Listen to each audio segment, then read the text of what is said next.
By day 10, we've already shown you, in more than 10 videos, how the United States Navy dismantled Iran's military power, ship by ship, radar by radar, installation by installation. You know the weapons they use. You understand the kill chains. You know the logic of combat. And yet, the Strait of Hormuz remains blocked everywhere. The same question is repeated. Who is going to reopen Hormuz? That is not the right question. The question that truly matters is another, more direct, and much more uncomfortable. Can the Marines land on islands like Abu Musa or the Tums and not just take them, but hold them on day 2, on day 10, on day 30, because capturing an island is fast? Maintaining it is another story.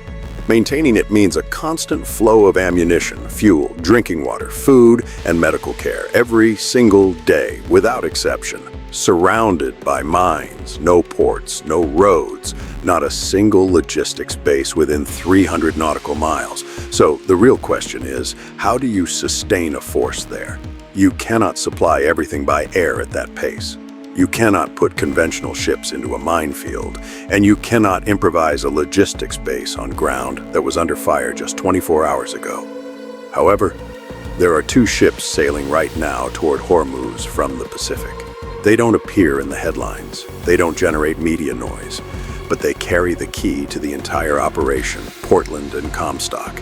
If you want to understand why the ships nobody mentions are the ones that actually decide wars, you already know where to look, because the problem that almost caused the United Kingdom to fail in the Falklands War is exactly the same one the Marines face in Hormuz. Day 1, the assault. Chaotic, fast, brutal. Day 5, the HIMARS systems start running out of missiles. Day 10, generators fail. Spare parts are missing.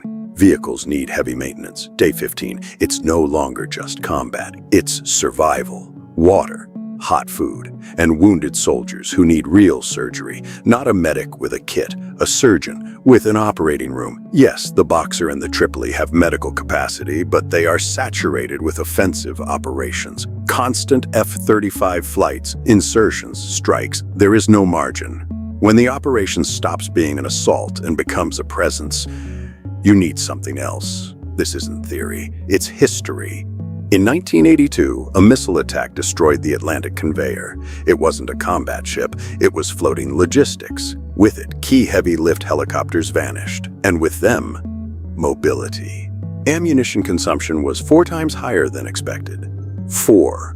Without transport capacity, the entire campaign was on the brink of failure. Not because of the enemy, but because of logistics. Now, move that to Hormuz. You need volume, you need weight, you need to move 60 tons in a single trip across a minefield. That's where the LCAC, the landing craft air cushion, comes in. The Portland and the Comstock are the ones that keep that door open, day after day. 2 ships, 2 functions, 1 mission.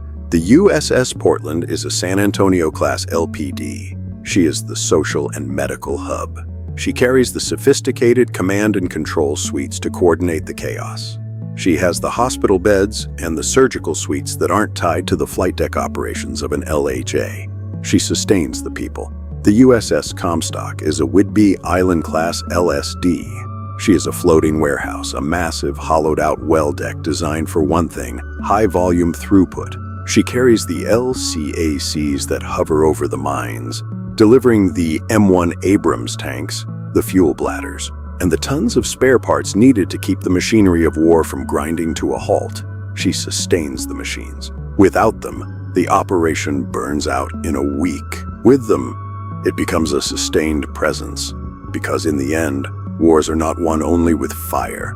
They are won by what arrives afterward. Follow the fuel, follow the supplies, and you will find who wins. Subscribe to stay ahead of the narrative, because in our next video, we're diving into the silent sensors that guide these ships through the most dangerous waters on Earth.